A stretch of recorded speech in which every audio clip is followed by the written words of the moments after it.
प्रिय विद्यार्थियों, नमस्कार।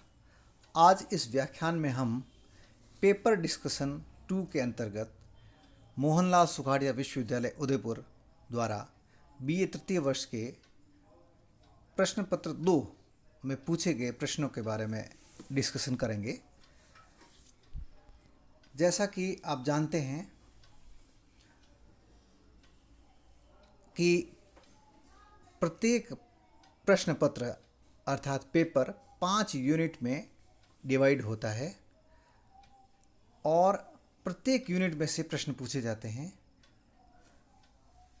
प्रश्न पत्र जब परीक्षा में पूछे जाते हैं तो ये 3 भागों में डिवाइड होता है और पूरे सिलेबस में से आनुपातिक रूप से पूछे जाते हैं प्रश्न और पूरा सिलेबस कवर किया जाता है। प्रश्न पत्र चाहे इकोनॉमिक्स फर्स्ट हो या सेकंड हो या किसी और सब्जेक्ट के लिए प्रश्न पत्र हो, सभी पेपर 3 भागों में डिवाइड है मोहनलाल सुखाड़िया विश्वविद्यालय उदयपुर के द्वारा आयोजित होने वाली परीक्षाओं में। और पहला जो भाग है वो पार्ट ए होता है, जिसमें 10 प्रश्न पूछे जाते हैं। प्रत्येक यूनिट में से 2 प्रश्न पूछे जाते हैं, अर्थात प्रत्येक यूनिट में से 2 प्रश्न, 5 यूनिट के 10 प्रश्न, और सभी प्रश्न अनिवार्य होते हैं और ये छोटे प्रकार के प्रश्न होते हैं, अर्थात इनके उत्तर 50 शब्दों तक दिए जा सकते हैं और 2-2 अंक प्रत्येक प्रश्न के लिए निर्धारित होते हैं। तो 10 प्रश्नों के 2 अंक के हिसाब से 20 अंक कुल है। दूसरा जो भाग है पार्ट बी खंड ब, यह भाग कुल 50 अंक का है। इसमें प्रत्येक यूनिट में से 2-2 प्रश्न पूछे जाते हैं और यूनिट वाइज प्रश्नों का चयन करते हुए कुल 5 प्रश्न करने होते हैं और प्रत्येक यूनिट में से 1 प्रश्न करते हुए, अर्थात प्रत्येक यूनिट में से 2 प्रश्न पूछे गए होते हैं। तो यहाँ पे विकल्प है कि कोई सा एक करते हुए प्रत्येक यूनिट में से 1-1 प्रश्न करते हुए कुल 5 प्रश्न करने होते हैं और प्रत्येक प्रश्न के लिए 10 अंक निर्धारित है। तो इस प्रकार से 5 यूनिट में से 10 प्रश्न में से प्रत्येक यूनिट का 1-1 प्रश्न करते हुए 5 प्रश्न करने, 5 प्रश्न के लिए 10 अंक, यानी कि 5 × 10 यानी 50 अंकों के लिए बी पार्ट होता है। और सी पार्ट जो है वो बड़े प्रकार के प्रश्न होते हैं और इसमें 300 शब्दों तक उत्तर दिया जा सकता है और प्रत्येक यूनिट में से 1-1 प्रश्न पूछा जाता है। लेकिन इन 5 में से कोई 2 प्रश्न करने होते हैं और प्रत्येक प्रश्न के अंक 15-15 निर्धारित है, अर्थात 2 प्रश्न करने के लिए 30 अंक निर्धारित किए गए हैं। तो पहला भाग है 20 अंक का, पहला जो पार्ट है वो है 20 मार्क्स है। दूसरा भाग है पार्ट बी, उसके लिए 50 अंक और पार्ट सी के लिए 30 अंक। इस प्रकार से कुल प्रश्न पत्र 100 अंक का होता है। आप देखिए, इस प्रश्न पत्र के लिए पूर्णांक 100 है और 3 घंटे इसके लिए निर्धारित होते हैं।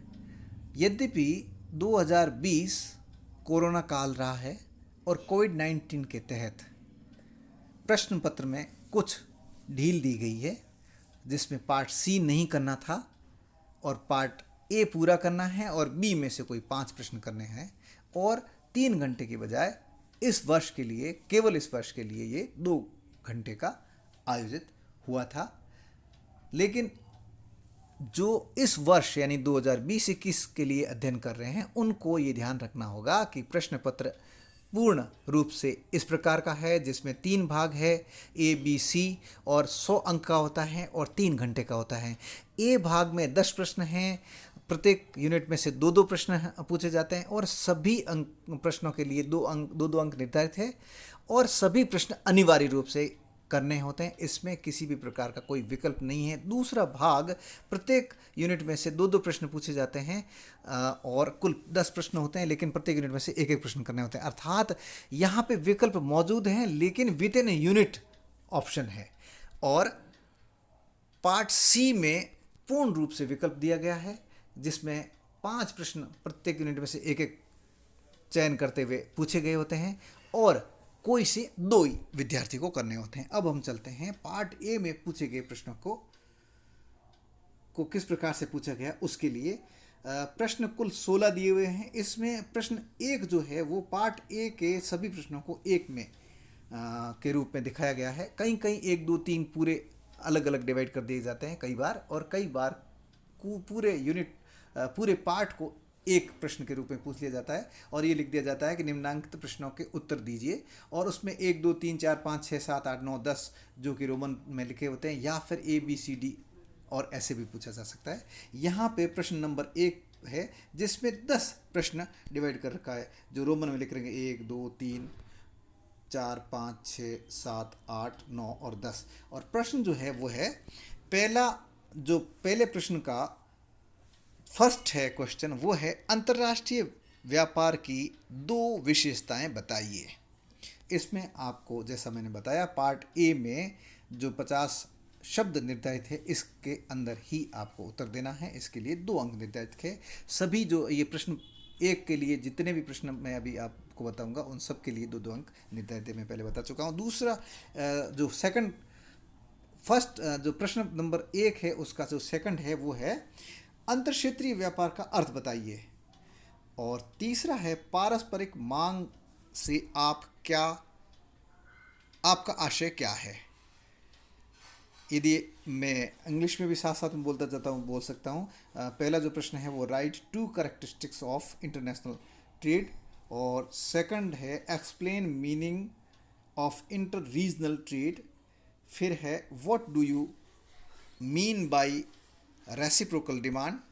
फिर है explain the meaning of terms of trade, यानी व्यापार की शर्तों का अर्थ बताइए। फिर है what do you mean by free trade, स्वतंत्र व्यापार से आप क्या समझते हैं। फिर है what do you understand by trade policy, व्यापारिक नीति से आप क्या समझते हैं। फिर है explain meaning of balance of payment, भुगतान संतुलन का अर्थ बताइए। यहाँ पे भुगतान संतुलन को भुगतान शेष भी लिखा हो सकता है कई बार, तो इन दोनों का अर्थ यही है। फिर है right the full form of WTO का पूर्ण रूप लिखिए। ये सभी आप जानते हैं, वर्ल्ड ट्रेड ऑर्गेनाइजेशन है इसका पूर्ण रूप। व्हाट इज मार्केट रेट, बाजार दर क्या है। फिर जो 10th है इसका, पहले प्रश्न का 10th क्वेश्चन, वो है विनिमय नियंत्रण के 2 उद्देश्य बताइए। Right 2 objectives of exchange control, विनिमय नियंत्रण के, एक विनिमय दर होती है, एक विनिमय दर को नियंत्रण करने के लिए, जो यहाँ पे आपको विनिमय नियंत्रण के 2 उद्देश्य बताने हैं। पार्ट बी यहाँ से शुरुआत होती है और पार्ट बी में यूनिट वाइज डिवाइड कर रखा है प्रश्नों को। तो यूनिट फर्स्ट यानी इकाई 1 से प्रश्न 2 पूछे गए हैं, जो यहाँ पे 2 और 3 के रूप में पूछे गए हैं। वो है explain similarities and dissimilarities of international trade and inter regional trade, अंतर्राष्ट्रीय व्यापार एवं आंतरिक व्यापार की समानताओं एवं असमानताओं का वर्णन कीजिए। इसके ऑप्शन में तीसरा प्रश्न पूछा गया है, the theory of comparative course has stood up much better than other parts of the old theory discuss, प्रतिष्ठित सिद्धांत में तुलनात्मक लागतों का सिद्धांत अपेक्षाकृत बेहतर सिद्ध हुआ है, स्पष्ट कीजिए। ये 2 प्रश्न फर्स्ट यूनिट में से कोई एक करना है। फिर है यूनिट सेकंड में से जो प्रश्न पूछे गए हैं वो है चौथा और 5वां।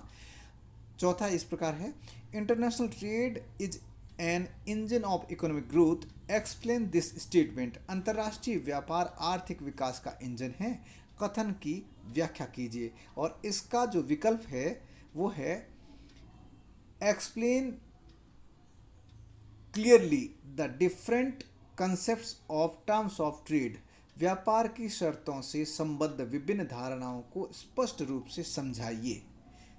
तो चौथे और पांचवें में से कोई एक करना है यूनिट सेकंड में। और फिर है यूनिट थर्ड, जिसमें 6 और 7 नंबर प्रश्न है। यूनिट थर्ड में है, इकाई 3 में है, explain methods of production in brief. संरक्षण की विधियों का संक्षेप में वर्णन कीजिए। अर्थात यहाँ पे संरक्षण का मतलब है विदेशी व्यापार के तहत जो आयात और निर्यातों के लिए संरक्षण के प्रोडक्शन किया जाता है कुछ चीज़ों के लिए, जो कि घरेलू व्यापार के अंतर्गत और घरेलू उत्पादन होगा, अर्थात देश की सीमाओं के भीतर ही उत्पादन होगा, इनका आयात नहीं होगा, उनको संरक्षण कहते हैं। इससे संबंधित प्रश्न है। इसके ऑप्शन में पूछा गया 7वां प्रश्न, right A short note on foreign trade multiplier. विदेशी व्यापार गुणक पर संक्षिप्त लेख लिखिए। फिर है यूनिट 4 में से 2 प्रश्न, 8वां और 9वां। 8वां प्रश्न है, explain effects of unfavourable balance of trade on an economy. प्रतिकूल व्यापार संतुलन के एक अर्थव्यवस्था पर प्रभाव बताइए। और इसका ऑप्शन है क्वेश्चन नंबर 9,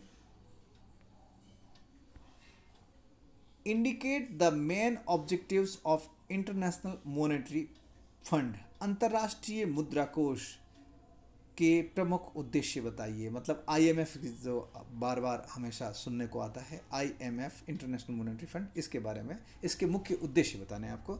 यूनिट 5 है पार्ट बी का, इसमें 2 प्रश्न पूछे गए हैं, 10वां और 11वां। इस में से कोई एक करना है। 10वां प्रश्न है, explain fixed and variable foreign exchange rates.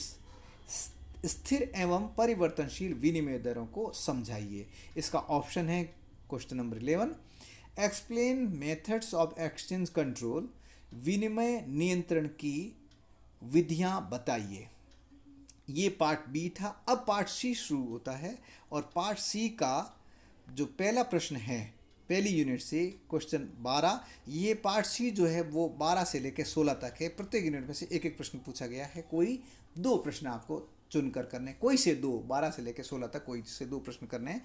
Question number 12 है, explain the need of international trade and discuss it's demerits.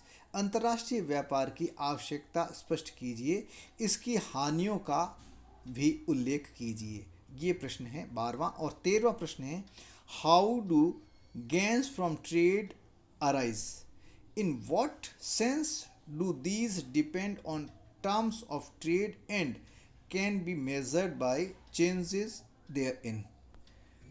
व्यापार के लाभ किस प्रकार उत्पन्न होते हैं, ये किस रूप में व्यापार की शर्तों पर निर्भर करते हैं तथा उनके परिवर्तन द्वारा कैसे मापे जा सकते हैं।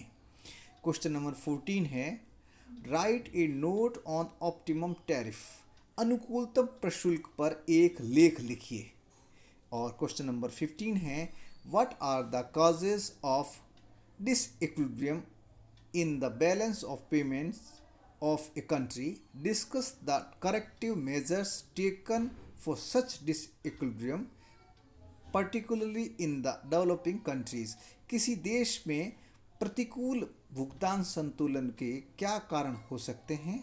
विकासशील देशों में प्रतिकूल भुगतान संतुलन को ठीक करने हेतु कौन से कदम उठाए जाते हैं। Question number 16 and last, explain the purchasing power parity theory and examine its validity in the light of modern experience. क्रय शक्ति समता सिद्धांत की व्याख्या कीजिए तथा बताइए कि इसकी आधुनिक संदर्भ में क्या वैधता है। इस प्रकार से ये प्रश्न पत्र सेकंड था, जो अंतर्राष्ट्रीय अर्थशास्त्र के नाम से मोहनलाल सुखाड़िया विश्वविद्यालय उदयपुर में बीए तृतीय वर्ष की इकोनॉमिक्स के लिए निर्धारित है।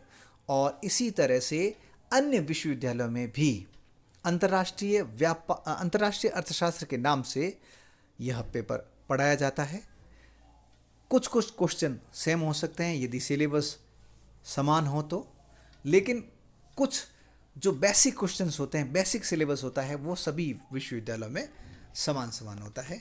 तो मोहनलाल सुखाड़िया विश्वविद्यालय उदयपुर के अलावा अन्य विश्वविद्यालयों के छात्र भी इस प्रश्न पत्र को अच्छी तरह से देख सकता है और इसके हल करने की प्रैक्टिस कर सकता है। धन्यवाद।